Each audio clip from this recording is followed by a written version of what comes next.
Il était considéré comme l'un des pères de l'indépendance du Zimbabwe en 1980.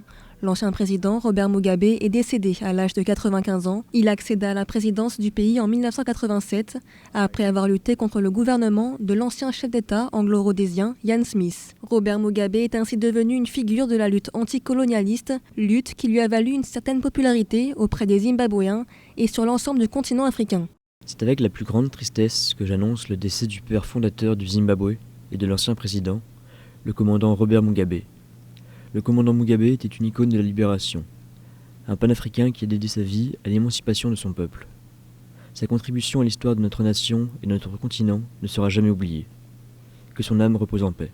Si au début de son règne, Robert Mugabe est loué pour sa politique de réconciliation nationale, il est très vite accusé de dérives autoritaires. Sa gouvernance est marquée par un effondrement économique qui ne cesse de s'aggraver, des suites notamment de l'adoption en 2000 de sa réforme agraire. Disons qu'il y a eu plusieurs Mugabe. Il y a eu le Mugabe de la lutte de libération nationale. Mais il y a aussi le Mugabe de la post-colonie. C'est le Mugabe autoritaire qui s'est efforcé de caporaliser sa société et qui a fini par déconstruire une très grande partie de ce qu'il aura contribué à bâtir lui-même. Robert Mugabe est contraint de démissionner en novembre 2017 suite à un coup d'État de l'armée, mettant ainsi fin à 37 ans de règne.